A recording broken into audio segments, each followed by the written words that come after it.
Tere hommikust! Mõnusat 23. müüginädala algust teile kõik müügiinimesed. Kuidas teil läheb? Ma loodan, et see nädal, kuigi hommikujooksu ei tehtud juba vihmas, praegu saab vihma. Ilmselgelt tunni aja pärast on jälle pilt ilus ja kõik selge, aga nädal on alanud kerge vihmasabinaga. Ma loodan, et teil kõik hea. 23. nädal tähendab seda, et me oleme müügiaastaga jõudnud peaaegu poole peale. Pilguheid selja taha, mis tehtud, mis veel ees, mida oled juurde õppinud, mida tahad juurde õppida. Ja ma arvan, suvel pisikene puhkus ka vahele ja siis läheb jälle sama rühiga sügisest edasi. Igal juhul müügitöö jätkub ka sellel nädalal täies hoos. Millest täna räägin? Võtsin tänaseks sellise huvitava teema, mida ma ise pidevalt kasutan, aga selle arusaamani ma jõudsin mingi hetk hiljem, iseennast jälgides.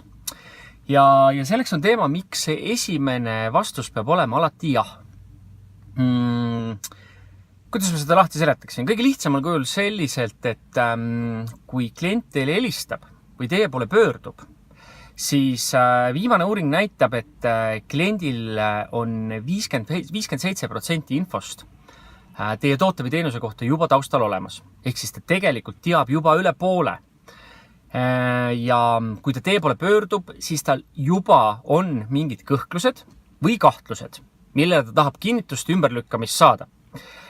See tähendab seda, et kas ta on kuskilt midagi lugenud, kuskilt midagi kuulnud, tal on keegi tuttav, kellel on juba mingi stsenaarium olnud. Ehk siis tal on mingi eelteadmine juba olemas, mida ta tahab sinuga kohe testima hakata, sinuga müügiinimesega. Ta tahab näha, kuidas sa käitud, kas sa murdud, kas sa osutad vastupanu, oled nõus või siis lükkad faktid ümber.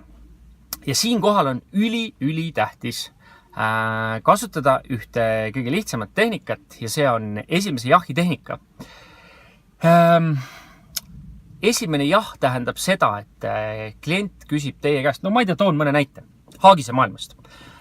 Klient küsib, ütleb, et ma ei tea, minu andmetel on teie Haagiste kandevõime küll väga väike. Ja sina ütled selle peale, ja täiesti võimalik, et see on väga väike, sellepärast, et meie Haagiste kandevõimet reguleerib liiklusseadus. Ja kui te tahate liiklusesse minna, siis te peate paratamatult sellise faktoriga arvestama. Kui te tahate teha vedusid siseterritooriumil, siis loomulikult me võime rääkida hoopis teisest kandevõimest, aga me räägime ka natukene teisest tootest. Tarkvaramaailmast. Minu tuttav ettevõtja ütles, et teie programm on nii keeruline, et seda on võimatu isegi oma töötajatele selgeks õpetada, selle kasutamine on nii kohmakas, et põhimõtteliselt lootusetu. Ja väga kurb kuulda, et selline kogemus teie tuttaval on. Me nüüd küll peame ütlema, et meie oleme selle tarkvara ametlik juurutuspartner ja me teeme kõikide ettevõtetega, kus see tarkvara on juurutatud, kõikide töötajatega koolituse. Ja meie klientide rahulolu tarkvara kasutamisega on 98%. Küsiksin teie käest, et huvitav, kes on siis teie sõbra tarkvara juurutuspartner või kes talle selle tarkvara siis tööle pani. Juba kaus teisele poole kaldu. Ma ei tea, toon veel näite oma tänasest päevast. Maja, mida te müüte, on ülimalt kallis ja meie toode on kallis. Meie toode on väga kvaliteetne, meie tootel on väga palju selliseid omadusi, mida mitte ühelgi konkureerival tootel ei ole. Ja meie toodet vaadatakse kui kinnisvara investeeringut, seega, kas ma võiksin teile tutvustada finantseerimislahendust. Ehk siis, esimene vastus on alati jah. Ma toon siia näiteks insener-tehnilise personali. Ma ei oska küll öelda täna, aga ma oskan öelda, mis oli 5 aastat tagasi, mille otsa insener-tehniline personal kõige rohkem koperdas. Ja nad koperdasid kõige lihtsam asja otsa, et nende hultest ei tulnud see jah, mitte kuidagi üle. See tähendab seda, et kui klient tuli majja, ilmselgelt klient oli valesti käitunud. Kas ta oli toodet valesti kasutanud, mis iganes, aga klient oli juba eos oli kõik vale. Ja kui nüüd kutsuda insener-tehniline töötaja ja küsida ta käest, või klient küsib ta käest, et kuidas nüüd see asi on, et toode ei tööta siin, siis insener-tehniline töötaja või insener ütleb alati, te olete seda valesti kasutanud, esimese asjana. Klient tuleb eitama ja insener eitab sinna kohe peale. See tähendab, et seda esimest jahhi on üliraske üle uulte saada. Võib-olla ma võrdleksin seda veel paremaks. Võib-olla ma võrdlen seda mehed, kes on kalal käinud. Kui sa püüad kala ja sa saad augipuraka endale landi otsa. Kuhu poole aug ujuma hakkab? Ilmselgelt kõigepealt hakkab ta ujuma otse, siis ujub ta külgede peale, teisele poole ja tasapisi hakkab ta tagasi tulema. See on küll naljakas näide, aga see iseloomustab seda väga hästi. Nüüd, kui sa hakkad järsku kerima, ehk siis esimese eiga hakkad kohe kerima, siis sa tõmbad landidel lihtsalt läbi suunurga, ta ujub vihasena minema ja saak on läinud. Seega, esimene vastus on jah, isegi kui klient on nii valel oma mõtetes ja aru saamas, siis esimene vastus on jah, mul on kurb kuulda ja siis hakka talle uurima, kus kohast see eitus talle sisse tuli. Ehk siis, kui uuring ütleb, et ennem seda, kui klient ütleb jah, tahab ta öelda 5 korda ei, siis mõtle nüüd ise, kui sa esimesele eile juba paned talle ploki peale, sa ei taha ta esimest eid juba kuulda, siis järgmised 4 jäävad sul kindlasti kuulmata. Ja selliseid kliente, kes helistavad sulle või puutuvad suga kokku ja neil puudub igasugune taustteadmine sinu tootest või sinu toote valdkonnast, selliseid kliente on tegelikult väga vähe. Kui tal ei ole konkreetselt sinu tootega taustteadmist, siis tal on mõne teise sarnase tootega, tal ikkagi on mingid kõhklused, mida sa pead ületama. Vanameister Zig Ziglar ütles kunagi, et vastuväited tulevad 5 põhilisest ei-allikast.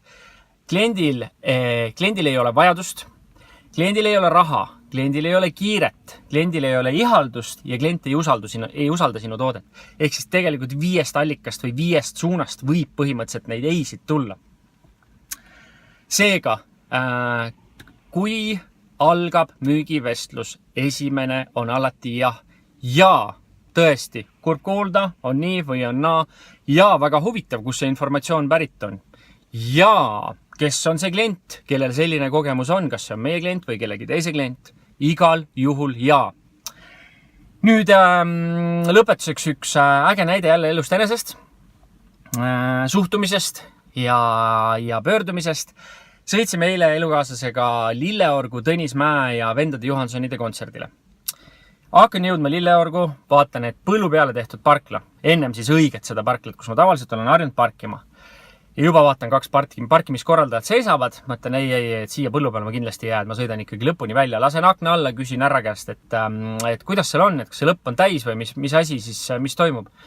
Ja härra vaatab mulle otsa ja ütleb, et ei, et me jätsime selle viimase parkla väikeste lastega tulijatele. Kõik müüdud. Parkisin auto põllu peale ja jalutasime rahulikult rõõmsa tööga päikesepaistel siis kohale. Kõik algab suhtumisest ja lähenemisest ja ongi müüdud. Rohkem polegi midagi vaja. Mult on küsitud veel, et millal ma koolitust teen. Ma panen varsti sügisese koolituse kuupäeva paika ja hüüan sellega välja ja sügisese koolitusel siis teeme vähem teooriat ja rohkem praktikat. Ehk siis väike teooria ette ja siis me hakkame kohe harjutama. Teile aga soovin ma mõnusat 23. töönädala müüginädala algust. Võtke sellest nädalast viimast, vaadake selja taha, mõelge korraks, mis on tehtud, mis on tegemata, sest pool aastat on kohe täis. Mida olete õppinud? Üks hea harjumus, mille olete sinna enda nagu igapäevasesse tegevuskavasse juurutanud. Harjumusest teeme ka eraldi videopeatüki ja räägin sellest, mida mina läbi jube raske vaeva endale külge harjutan. Aga teile kõige paremat, kui näete väärtust, siis likeige ja jagage ja näeme jälle järgmisel esmaspäeval. Ciao!